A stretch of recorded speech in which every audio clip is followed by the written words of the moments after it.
Show. Today, what is today? Today is Thursday. We're almost at the end of the week. Today, we are going to talk about leaders versus popular people and popular names. How has that really impacted the grassroots community? Have we lost a lot of our leadership, our good qualified leaders in our community because too often we're aligning ourselves with people who are just popular and they're not really substantive leaders, so to speak.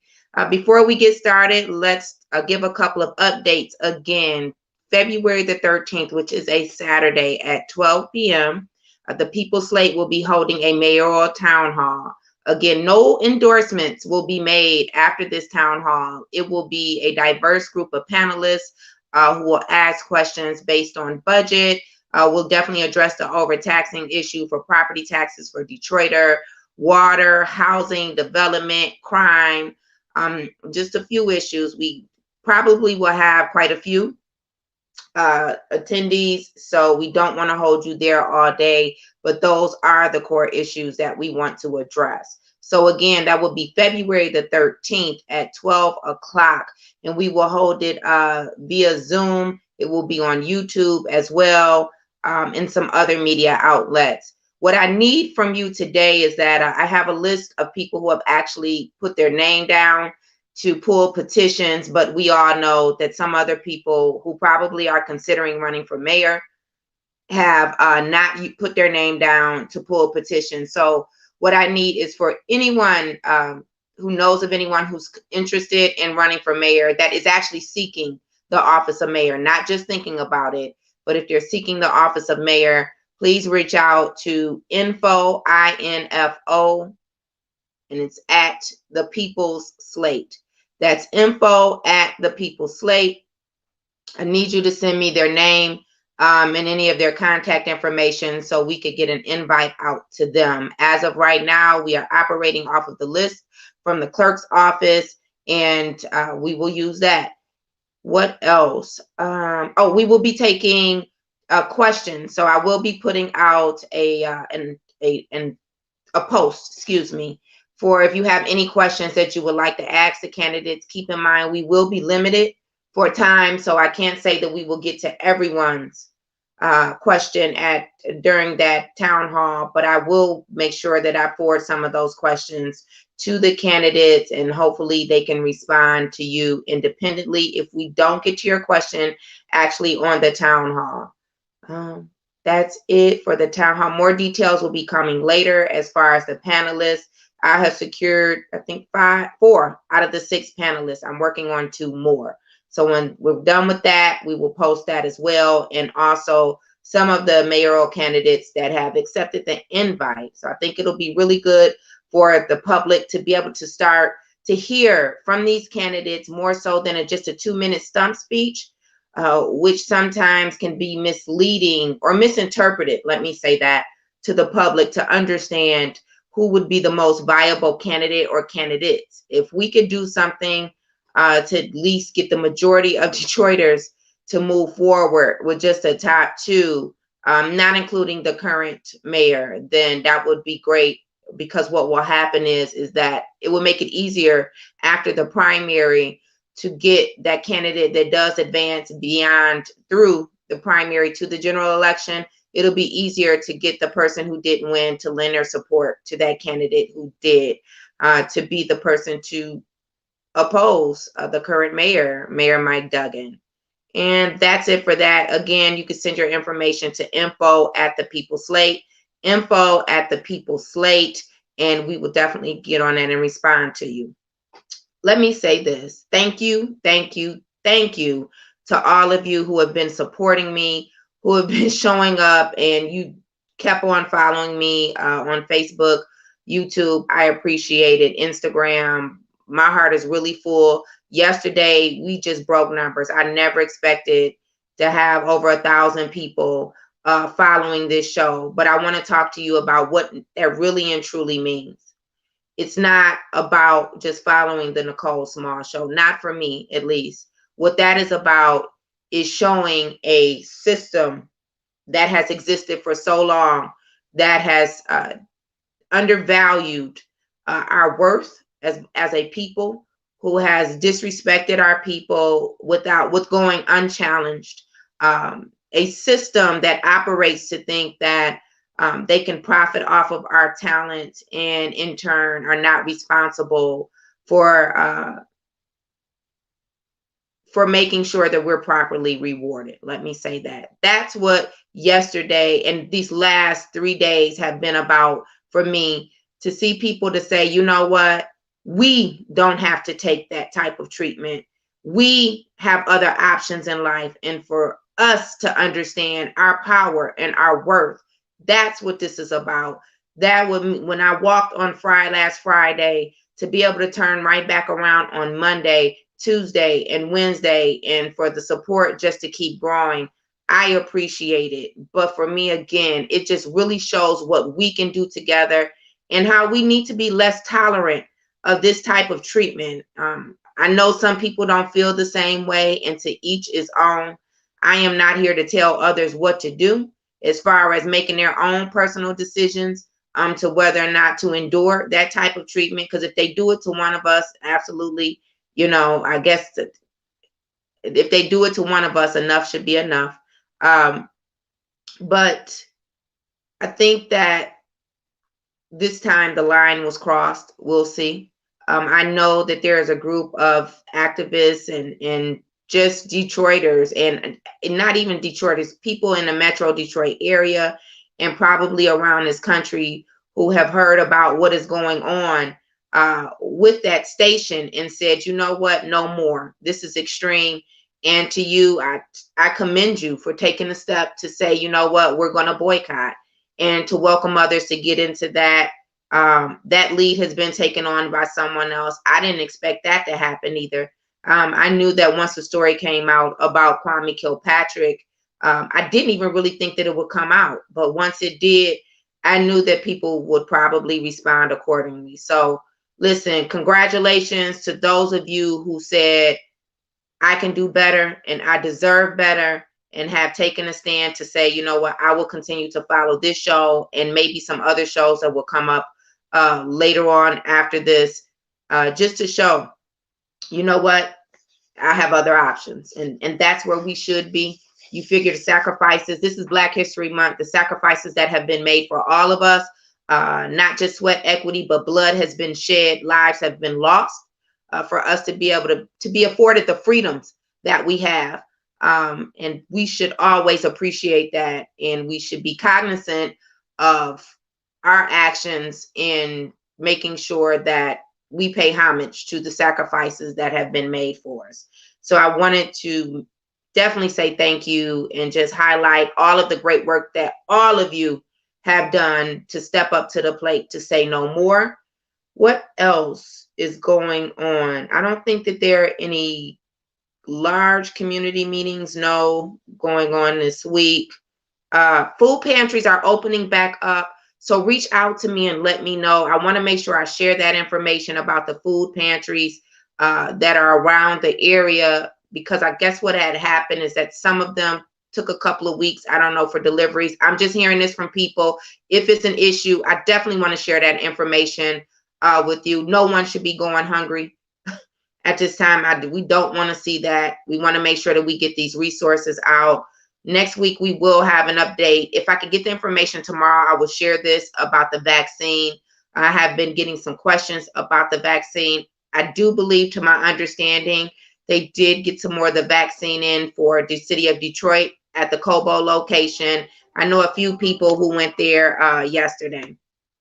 What else? I think that's it for Detroit politics. Yes, I think that it is. All right, let's get into the subject today. I wanted to talk about leadership right now, the leaders that we have now, and how we're selecting those leaders. And what do I mean by selecting? Not just voting, but when we lend our support, when we lend our time and our talent to help push an agenda for someone who is in a leadership role, who is in a position of influence. Are we being very selective of who those people are, or are we just supporting them based on their popularity? You know, what hard work have they put in? I know I have this conversation quite often on this show about people who even want to be in a position of leadership, more so elected official capacity. When we don't know their body of work, we haven't really seen them stand on the front lines and make the sacrifices to stand up against the status quo. But yet they want to say that they're the best person for the job. And I think what happens with that is that we have a lack of people. Listen, people, I am on the air. You guys are calling me while I'm on the air. But those people who have not really shown up and shown us that, you know, just because the opposite side will dangle a carrot in front of your face, that you won't be so susceptible to just forget those people who have supported you and to align with the opposition, right? To make a deal for yourself. We see a lot of that going on, and I think it's caused such a huge divide in our community. And we have enough other divides going on. We have the digital divide. We have the economic divide.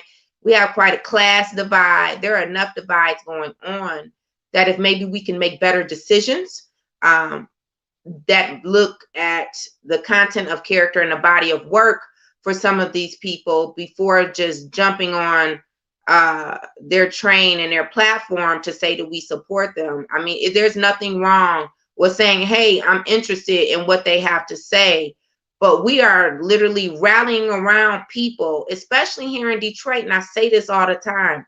I don't know how we got here. When I listen to the stories about what happened with the Coleman Young era, how you had pastors, business people who were involved in the political landscape, how they all were coming together for the same cause. I know that there were issues back then. I'm not naive enough to believe that everything was perfect.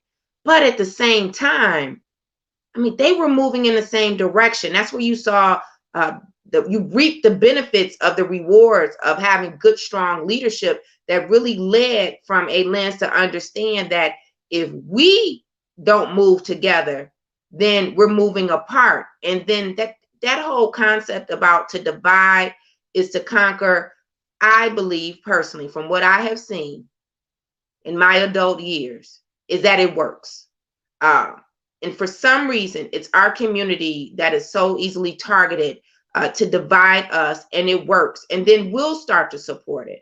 And then you have other people who are leaders who are telling you, yes, you will be stronger if you're divided, as opposed to building a bridge and bringing unity. How does that happen? How do we keep selecting people? You know what? I will get past the point of us selecting leadership who seems to have the right agenda. And the only right agenda is the we agenda. Let me be clear. This I thing cannot work. We have seen enough of that to fail, especially in our community. It does not work. But the right agenda to be a leader is the we agenda. And we need to understand that. And there are a lot of people who have shown us that they're just about self. There are a lot of people who are in positions of influence, who are considered leaders, who have shown us they're just about their own agenda and it's profits over the people. But we continue. And I don't mean this whole establishment piece. I mean grassroots. There are a lot of grassroots people who continue to support these people in our community. And you haven't even done your homework. How long are you going to allow people who don't live here to lead your political agenda? Who does that? Do you ever wonder why they don't go into their own community and lead something? Do you? Do you ever wonder that? Why is it so easy for them to come into our community and to take the lead about what's best for us, but they won't come live with us? I'm not talking about them working with us. I'm in favor of that, but you can't take the lead. We shouldn't allow it. No other community allows that to happen. So our selection and our vetting process, in my opinion, is very flawed, and we need to fix that. We need to fix it ASAP. And we need leaders who believe that It's the people who support them. It's the people of this city that help us to win. It takes a village. That is so true. It takes a village to overcome obstacles. It takes a village to take back a city. It cannot be done by any one person. I even look at what Stacey Abrams did. Yes, she led the fight. She had been working on that for 10 years. 10 years. But you know what she did? She brought others to the table. And that's what's important. And I don't believe she ever lost sight that the reason why they were able to not only flip Georgia, but to turn this city around, to turn this country around, is because of the people who were supporting and who were engaged in the process.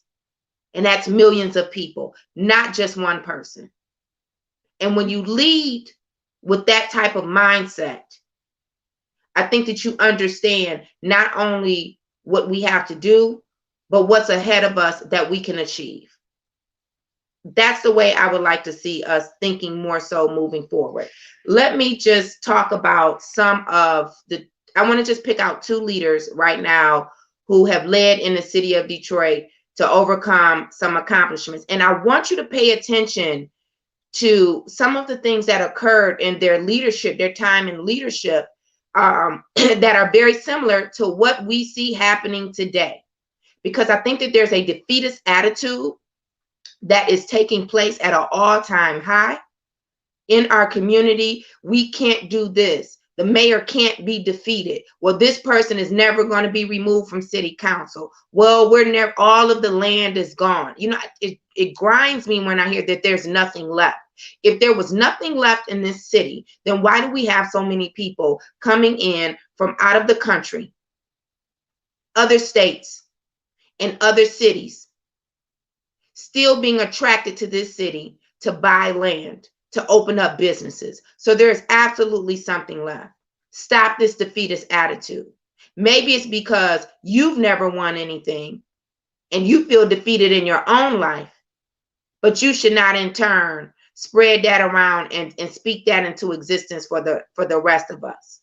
Now, I do believe, and I have said this, and I'm emphatic about this, no, some people, they are not in a position to win. I believe that. But overall, I believe our people can win together. I believe that they can win together. So I'm going to talk about 2 people. I'm going to start off with the late, great Irma Henderson, who was the first Black woman to be elected to city council. She became city council president. I just want you to think about during that time, the obstacles that she had to overcome. Me as a Black woman who's an elected official, was elected in 2018. While I did have a lot of support, there are still challenges being an elected official in the city of Detroit. And there's a lot of misogyny that still takes place. I'm just going to be honest. Men seem to stick together and to believe they're easily lent the support of other men and even other women, right? And when men conduct themselves in a certain manner as leaders, it's not as quickly frowned upon as it is for Black women. And those are just the facts. I have said this before as well. Detroiters should be progressive politically as Blacks who are engaged in this political process. But I don't see that all of the time. And we have a lot of work to do when it comes to that. So again, I can only imagine the obstacles that she had to endure and to overcome during her time of running for office. But what does that look like? Not only to win, what does that look like for her to sit on that council during a time where, yeah, we had a lot of Black people in this city, but with a council that didn't look just like her? And the sacrifices that she had to make in order to help her people. And the part that stands out to me is that it's hard. It's very difficult when you are elected. It's very difficult when you are in a position when you're outnumbered, especially when you're outnumbered by another race. and you have to conduct business, and your heart and your passion is to make sure that you help your people. And when you're faced with so many other people who are not like-minded and their agenda is to harm your people. And that doesn't always mean that these are people of another race or another color, because sometimes we sit at tables and we have people who look just like us, whose agenda is to do the same. They can say one thing, but their actions show you another. So for her to sit at that table at that time and to want what's best for our people and to be diligent in her efforts, I mean, I commend her for that. That's real leadership. Not the leadership who gets there and after the first year of their first term, they begin to say, well, you don't understand. You don't know what it's like. You need to understand how to play the game. Why do we always have to understand how to play the game when the person who's telling us this, who in a position of leadership, is the one who's getting played? You getting played and then you playing the rest of us. And you think that we don't see that. You think that we don't see that. But there was a point in time where you had strong Black leadership who knew that they couldn't get away with that type of behavior. Now, what you do at the table when you're in office, you better understand that that will show up when you come home, when you leave out of that building. But we don't have that anymore. And I wonder, have we created such lackluster, pathetic leadership who thinks that they can continuously vote against our best interests, and then they get to come home. They get to come home, and we still welcome them with open arms, or we just speak behind their back. They get to come to community meetings, and people want to tell you to respect them. How do you respect somebody who's literally cutting off the lifeline to you and your quality of life? Why do we have to respect those people who are bad actors? But that's not what it was like. And I believe it was the mindset that they wanted better for their people.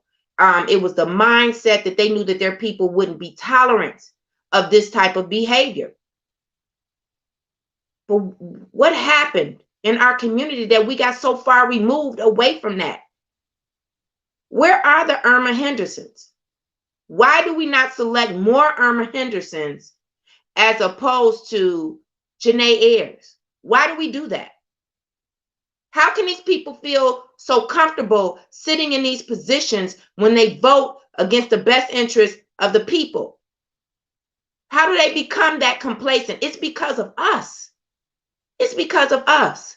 Then I want to point out another great leader that we had in this city, Coleman Young. Now just listen to this. Coleman Young was elected in 1974. In 1974. Now, why I wasn't around then, I could read a history book and I can understand. In 1974, it was totally different than what it is now. Okay, so we know he had to fight the challenges. He had racial challenges, racial biases against him, just coming in, a Black man to run the city after a white man had already been in office. We get all of that.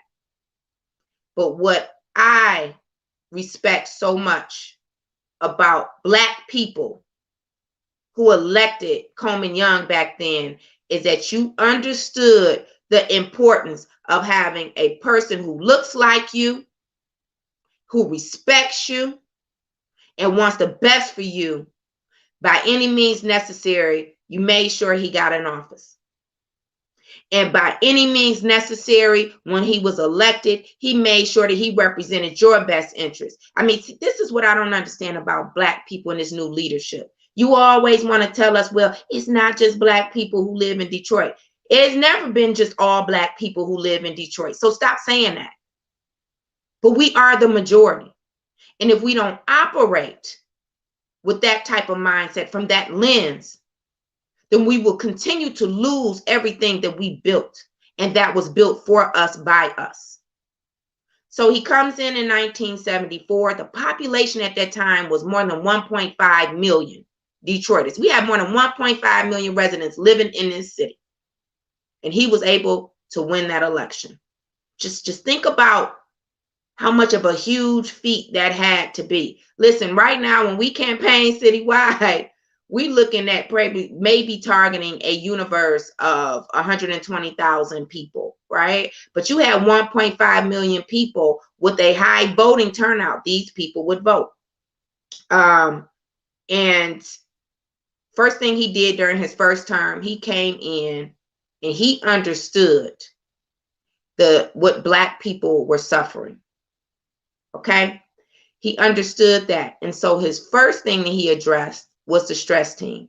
He disbanded his stress team, which I would say is reflective of what we see today with these police officers and the Trayvon, not the Trayvon Martin, but the George Floyd, Breonna Taylor cases and others, right? When we see these police officers just harassing Black people and killing them just because they're living in Black skin. And this was more so about the police brutality that was taking place in the city of Detroit. Police brutality, put a pin in that. I told you some of these things that going on now went on then, but it's about the leadership that we elect to put in place, right? So he disbanded the stress team his first term, and he promoted more than 50% Black officers, Black police officers in the police department. Now, this is during a time when white officers were just cracking Black folks upside the head like it wasn't anything, like it was water coming out of the faucet. So not only did he disband a stress team that was going around assaulting our people, then he took it a step further and promoted more than 50% Black officers within that police department. What problem do we have today? At least 40-something% of our officers are not Black in a supermajority Black city, but we smart enough to keep a Black chief of police. Well, where is the change? Where is the change? People do not feel safe in their neighborhoods. We have less people. We're talking about maybe 800,000 people. We'll see what the census says when it finally comes out. But we're talking about maybe around 800,000 people living in this city, if that. And we can't make people feel safe. And we don't have a stress team. We have a large budget. We're not recruiting officers who actually live in this city. We're not doing any of that. And why is that? Because we have a leader and we have leaders in place who enable this current mayor who are not pushing for it. See, I believe that Coleman Young knew that he had a responsibility to adhere to the needs of the people that he represented. And that's where I think that we're lost. We don't have a lot of leadership who believe in that, even the ones who look like us. So who's going to apply pressure to this current administration to say, we're tired of you talking about crime. We are going to force you to do something about it. Again, this was back during Coleman Young's first term in 1974. And he was able to disband the stress team.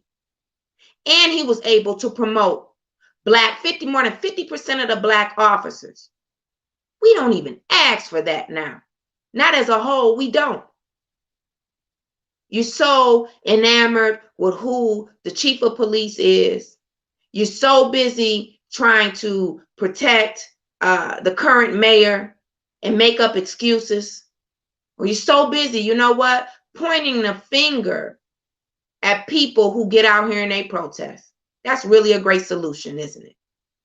Be so distracted and to deflect, to point the finger at people protesting instead of staying focused on the people who are in positions of leadership for us to have change. And we don't want to do that. So that's what he did in his first term. In his second term, he addressed affirmative action. He partnered with the NAACP to make sure that we can address affirmative action. I know Coleman Young understood the businesses that were here in the city and how they weren't hiring Black people when we were the majority. So you benefiting off of tax abatements and subsidies and things of that nature. Kind of like what we have here today, right? With the Dan Gilberts, the Maddie Maroons, the Sue Mosleys of the world. I mean, hey, if you're going to be here and you're going to operate, even the Cindy Paskys of the world, you know, that Cindy Paskey, who she is the #1 supporter of Mike Duggan. They come here and they open up these large businesses, these corporations. But where's the accountability? They should be held accountable to make sure that they hire more Black Detroiters. Yes, they should. I don't care what's on the books. It should be an unspoken rule, because it's enough Black Detroiters who are qualified to hold some of those positions. And it was that mindset of Coleman Young that said, you can come here, you can do business here, but you're going to take care of my people. Isn't that what a leader is supposed to do? I don't know. When did this new leadership come in where it's just take care of thine self? Just take care of thine self and just forget about your people. But you know what they're great at?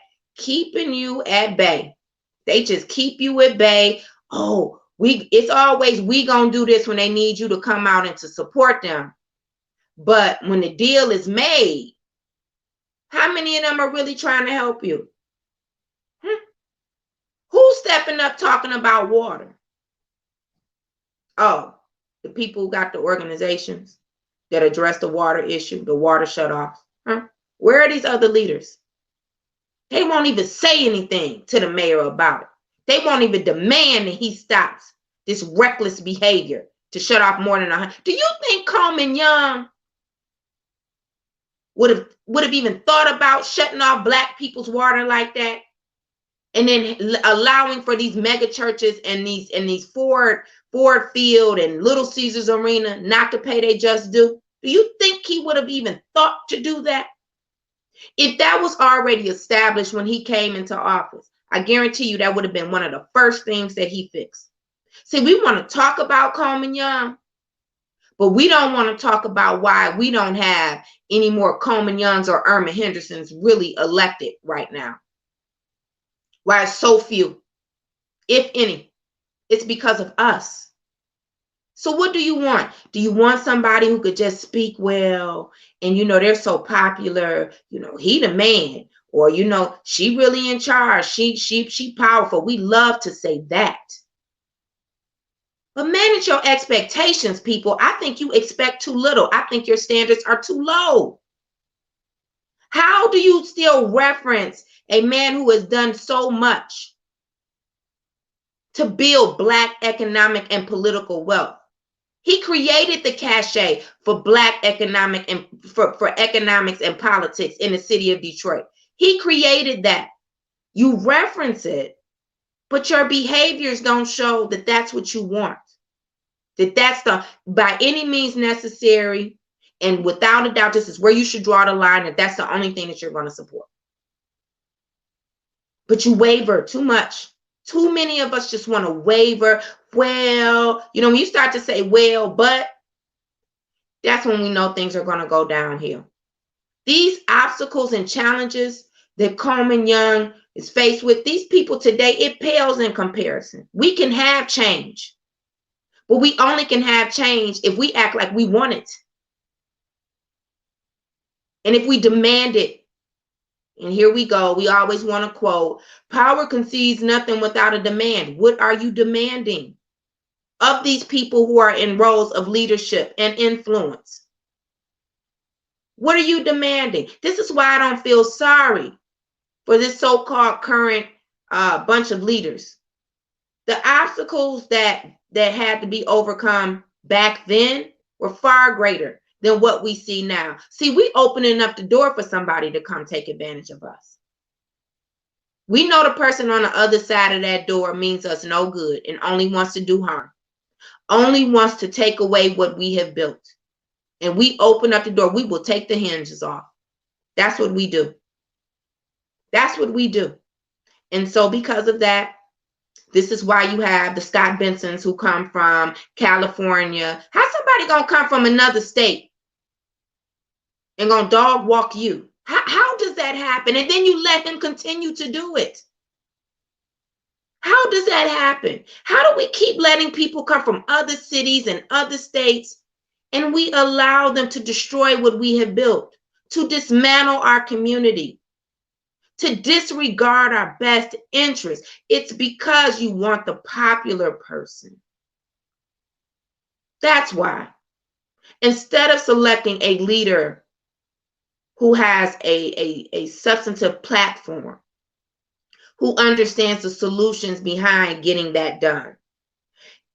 During that second term, when affirmative action was one of the top priorities on former Mayor Coleman A. Young's list, it was because of the budget crisis and the increase in income taxes that put a halt to him really pushing for that. He had to shift and focus on what he was going to do about the loss and having to sell $125 million of emergency bond just to keep the city afloat. Sound familiar? Selling bonds to prevent the city from going into bankruptcy. But let's talk about the difference between what Coleman A. Young did and what we have now with Mayor Young.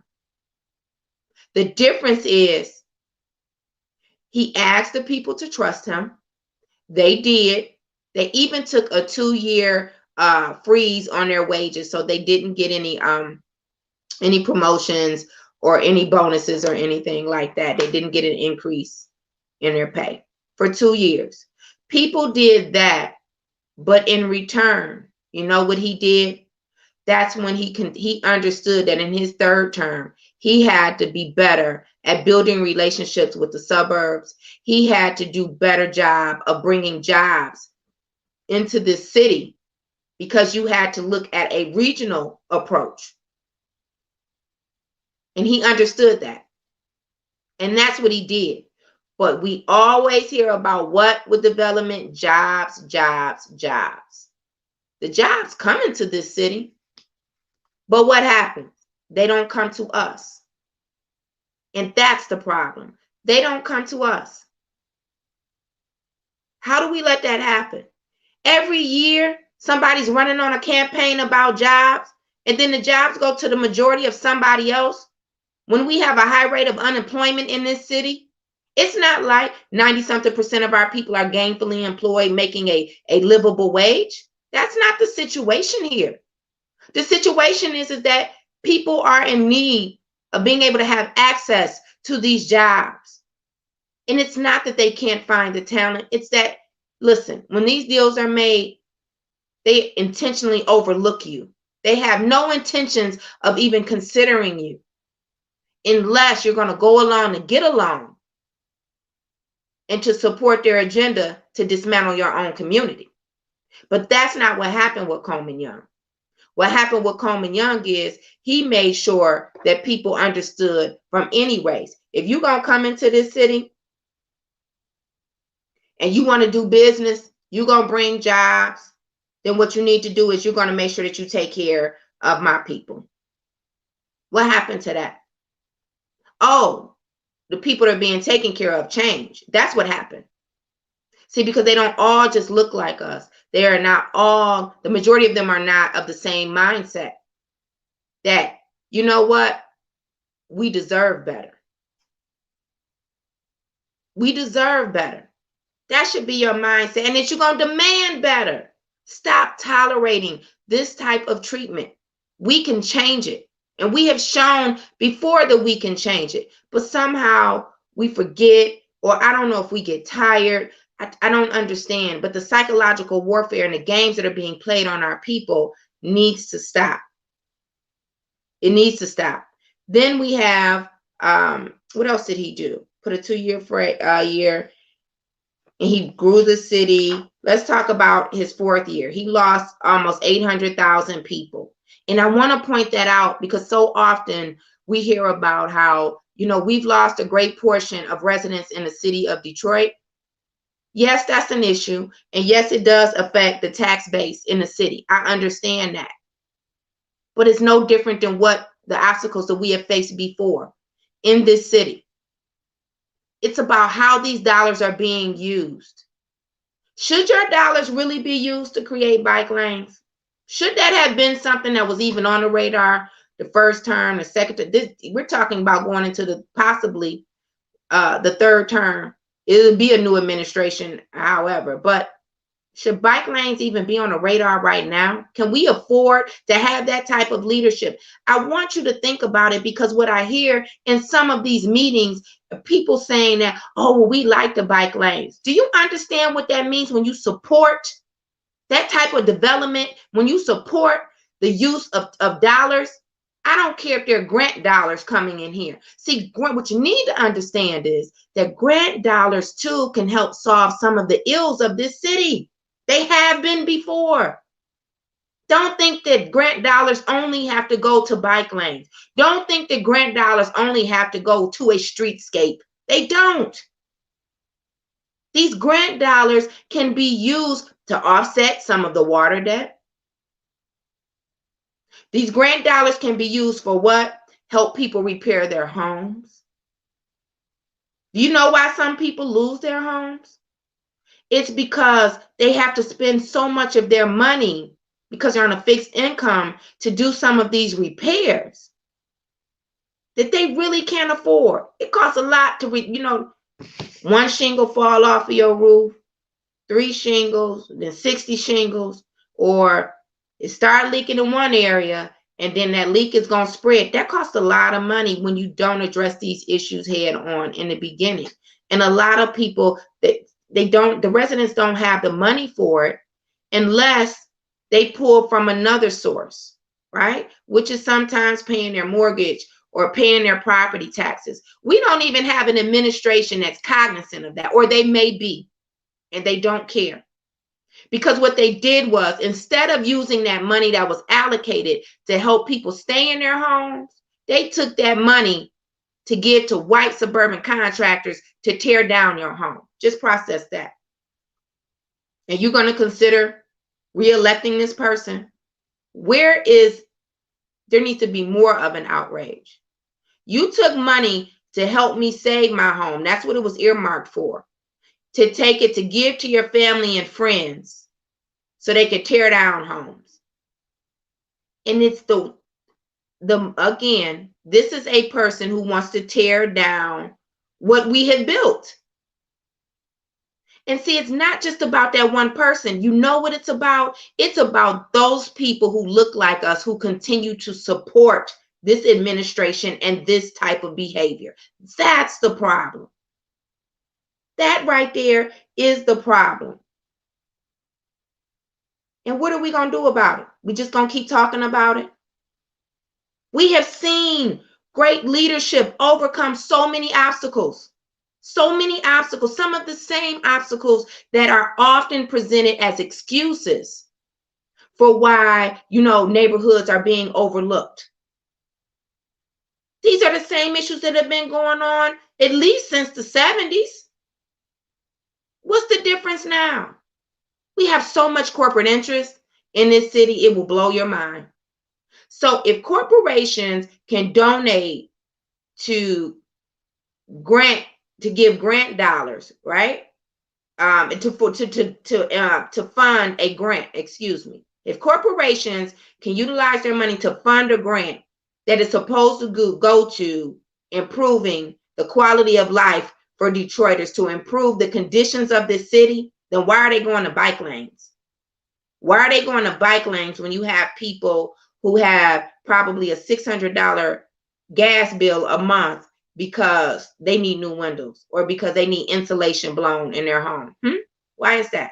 Why is it that we have elders, the money, instead of going to help elders to repair their porches, elders who, maybe they're not as mobile as they were, seniors are not as mobile as they were, not all of you, just some. Maybe on a walker, on a cane. Why are dollars going to create a bike lane instead of repairing that porch? Why is it that we don't have leadership that says, you know what?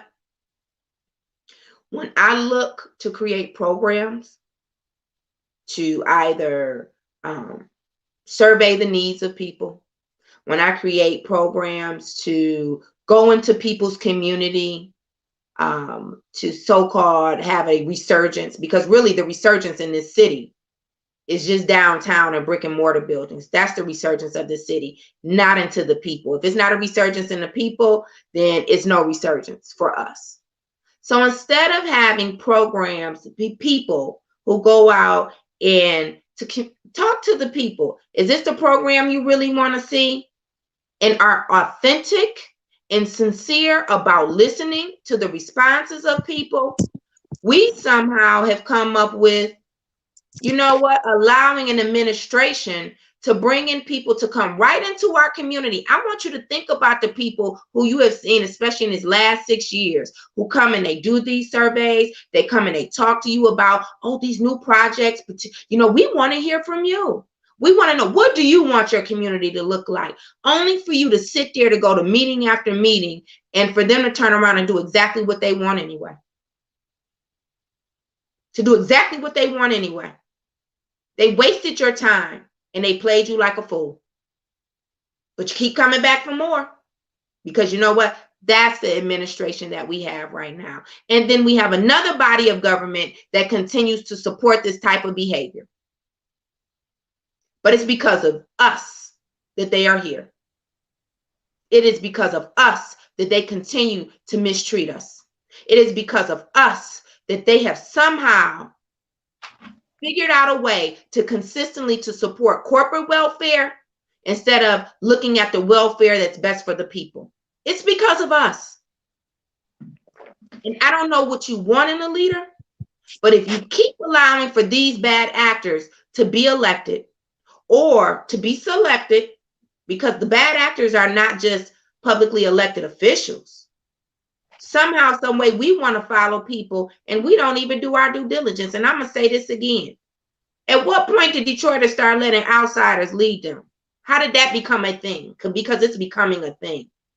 Somebody tells you, oh, they want to, you deserve better, but they sitting with the enemy.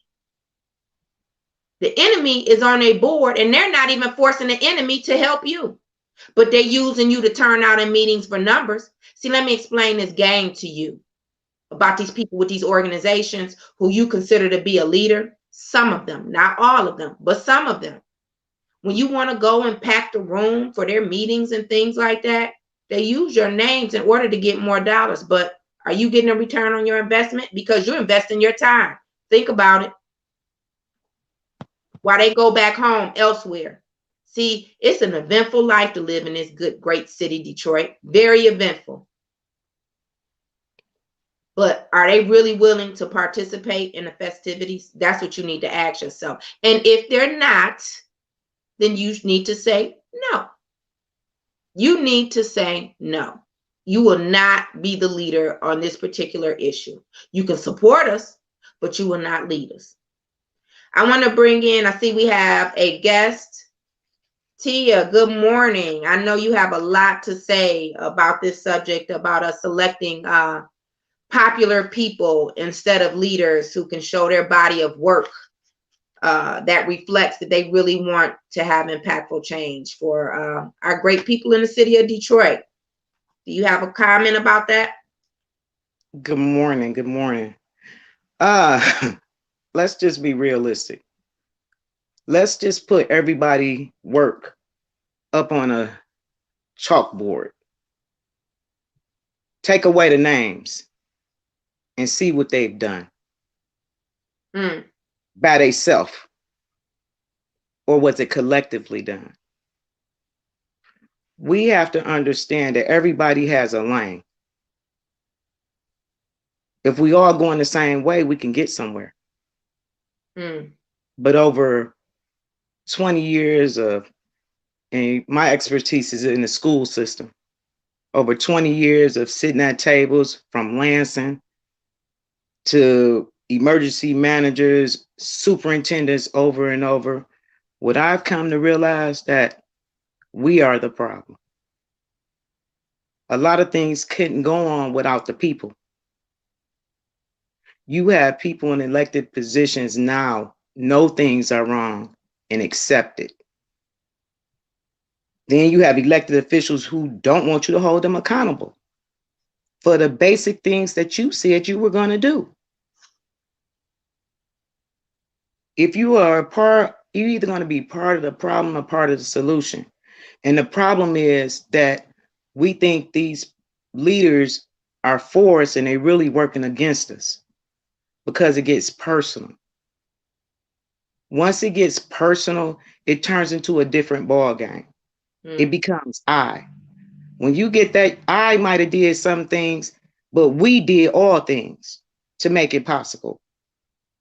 And that's the problem. You can push your leader, but your leader got to be willing to lead. You know, I've sat at tables and I'm controversial, but I'm not. I'm willing to listen to you. But if you're not willing to listen to yourself, some of these people definitely need to go back and look at themselves at meetings. See how they look. They need to pay attention to themselves.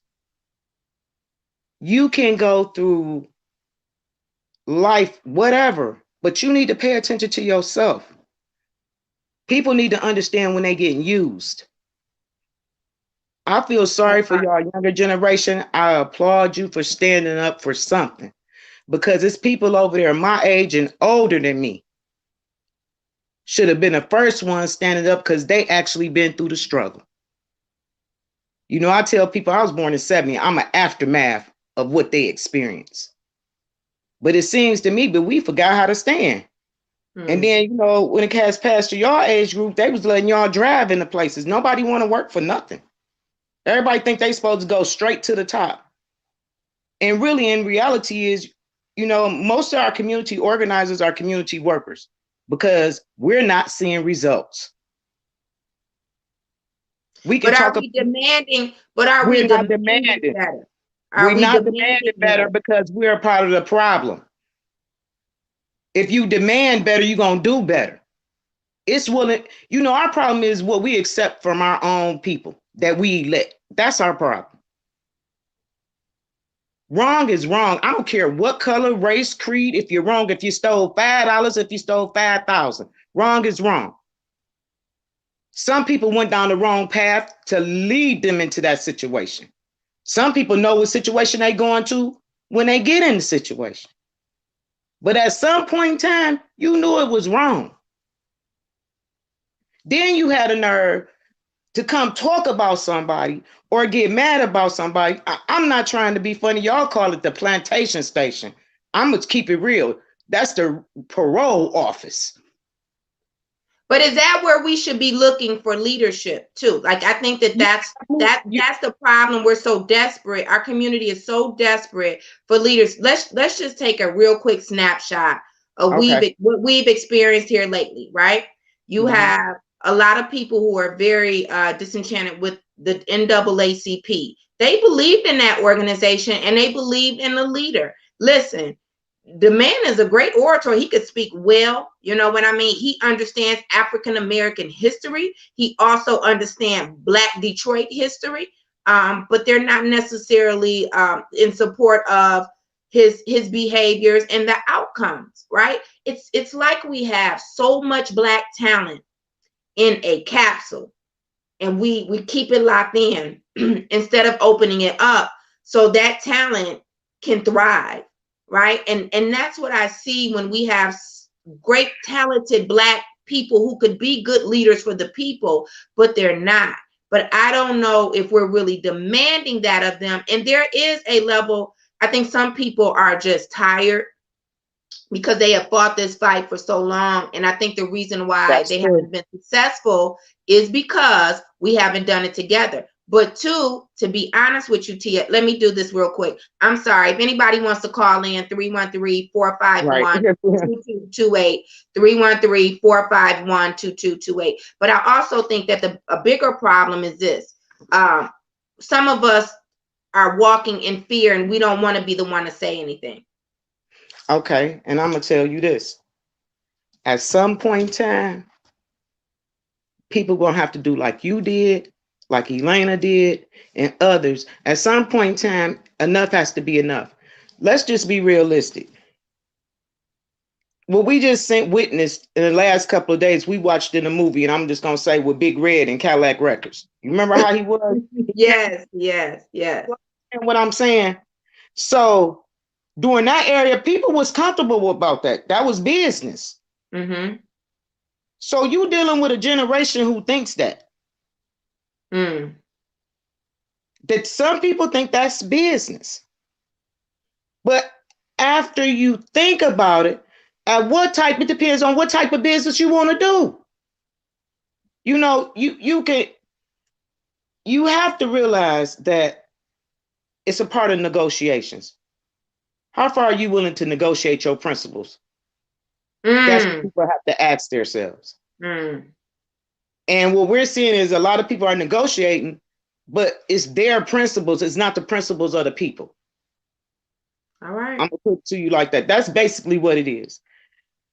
You We've have compromised our integrity and we've compromised our principles. I agree with you, it's become a pattern, right? That has become a pattern, to conduct yourself, to make decisions in that manner. We have people who are protecting our oppressor. That's why I say it's a slave mentality. When you start to make excuses, when you try to convince your own people that their attacker is not that bad, oh, well, you know what?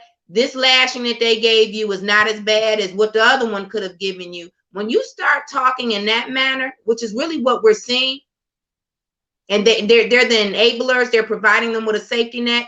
Again, it does come back to us, and that's we need to figure out what do we really want. okay, but here's the thing. What needs to happen is it's a generation that needs to be engaged in this. Mm. You understand what I'm saying? It's a generation that needs to be like my generation is 50 and under. Mm-hmm. I might be able to understand what a 35-year-old coming from, but I understand what a 65-year-old coming from. You understand? Mm-hmm. So you have to have that mindset. So when I deal with y'all in the younger generation, some of the younger generation might not like what I said, but I'm saying it to you because it's right and it's fact. We have to be more factual with y'all. You know, the conversation need to be had. Yeah, I went to the back door, tried to be a negotiator, I failed. You went That out part. that door. See, you have to think. Here's the thing: people have to be, and I tell you, politics is like streets. And if you Mm-hmm. understand both, you understand where I'm coming from right now. Mm-hmm. It's a level to it because politics is gangster. I mean, y'all look at y'all witness it. People who understand, who live from 70 to 90 understand what I'm saying because we watched these elders do what they did. You But know, the elders don't want to have that conversation. See, but okay, they but it's want some to of point us who out. know that But we need hold to on, have it you with just y'all. made a good point. Wait a minute. You just made a good point. That pointing out where you failed so we can learn, so we can do better, that conversation needs to be had. Because sometimes I think it comes off as if we did everything great and you're doing everything wrong. Then we don't get anywhere with that type of conversation. But See to the say, I tried it this way and this is why it didn't work. And then and, allow for the next generation to try it differently and to approve upon that approach. We need those conversations. That's that bridging the generational gap. bridging the generation gap is this, Nicole. I'm gonna be very honest with you. That conversation needs to come in my age bracket. And the reason why I say that because in order to understand where y'all need to get to, we have to tell y'all what we failed at. It wasn't organizing that we failed at. Because when we came deep. But the problem is we didn't pick up the next generation to come behind us. It's like y'all don't know nothing because they ain't stay at home to take care of y'all. Whether it was working, your mom going to college, all the way to a mama not I being know, at home. but that's when families started working more and they weren't educated. They didn't have the time to pour into they had to work to make a better life. But let's take one caller. Okay, go ahead. Let me see. Are we on? Good morning. Welcome to the Nicole Small Show. You have a question or comment? We have like 2 minutes left. You know that, right? we go work on that part. Good morning, Karen. Hold on. Good morning, little sister. Listen, So this is where I'm gonna shut people up or do something about it. I don't know how many people heard me yesterday. I was all over the airways about a black-owned station in Highland Park. So as much as we talk stuff, are any of y'all running over to Highland Park and trying to build RJ up? And while y'all are all on 910, some of y'all still on 910 or talking on these other shows, but yet y'all are diehard. Oh, Karen, you got more. You got more than Highland Hold Park. You on, got T. Hold on, T. Hold on. okay. Go ahead, Karen. That's where we start making a difference. Nicole is giving us the platform and the voice. Everybody on your show, we are all high-fiving and kumbaya and yes, yes, yes. But you get off the phone, so you call RJ Watkins and say, hey, you know about Nicole Small? Can we try to get her show over here? And Nicole, not saying that you're not thinking about it. Mhm. But as loud as I was yesterday about the black-owned station that we already have, how come ain't nobody doing nothing about that yet? And I know it's still early, but I called him yesterday. We're going to do a tour of his studio before I make a decision. How many other people are going to do that? Okay, let us answer your question. So one, to our understanding, we thought that the station was sold, but but RJ was still there. But and then two, there are a couple of other black-owned media outlets. So I don't think it's necessarily that people just don't want to go to RJ. I think the problem is if we're going to move together, to figure out where to go together, because there are a couple of other options. So think about it in that context. Like that's where a meeting of the minds have to come together and say, okay, let's weigh our options from these multiple options that we have and pick one. You know, so that's that. So I don't think people are overlooking RJ over there, because we have some great people over there, Miss Theo and others. So we are fully aware, but I think the conversation needs to be had to look at it from a business perspective. Put it on paper, what the options are, and then see what would be best. But thank you, Karen. Go ahead. Last comment. So you just educated me on something, which I told you that's certain things I'm learning from you. So why in the hell did everybody go to 910? If there was all these other black stations, that's a problem right there. Who even knows what you just told me? So let me tell you why. Let me tell you why.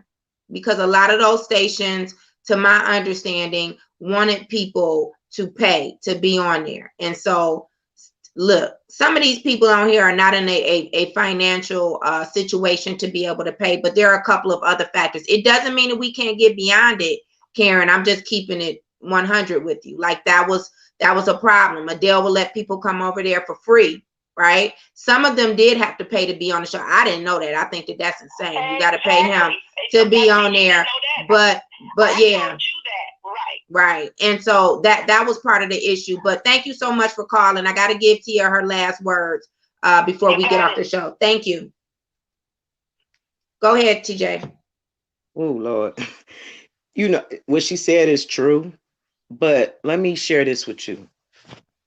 It's 2021. It's so many outlets. You're right. People don't have money like that. So it's so many outlets that you can stream and make your own money, and we collectively move together where we're sharing information from one station to another, no matter where. We need people everywhere. Y'all, the younger generation don't even listen to radio. They listen to XM, they listen to iHeart. Everybody don't even listen to it. That's what's in your car right now. So let's just be clear on something. We could rally behind people that have been over there to RJ. Some people had, you know, whatever. He's been there for years. So people know what it is. I hear you. It's a reason. I don't know what it is. I can't say, but you have options to weigh. That is one. That's Miss Theo and them age group. That's what they listen to. So of course, let Miss Theo and them do that, because that's what they do. They do that. But this generation and under, we listen to too many other. It's so many options. You know, I tell everybody, jump in the best one for you, but make sure you're generating something for you. But I also think that, you know, it would be best especially, listen, this wasn't, I always say this was not my, you don't even recall me ever doing a Facebook Live before I went and I did Listen, this I feel the platform. same way. Tangie used to have me Okay. like that all the time. I'm not a TV. Right. But at the same time, when I see that our people are being taken advantage of, that's something that bothers me. That I think that the conversation just needs to be had. What are the options? Some people just don't know. They don't know what the other options are, but this is what they really and truly want to do. So hopefully we will have that conversation soon. Tia, I thank you so Like much for me, being on the show today. I appreciate you're you. welcome. And thank you to all of you who have joined us again today, day four of a new movement and a change. We'll be right back here tomorrow at 7 o'clock. Again, I'm putting this out there. I'm getting a lot of inquiries for me to change the show's time to 8 o'clock.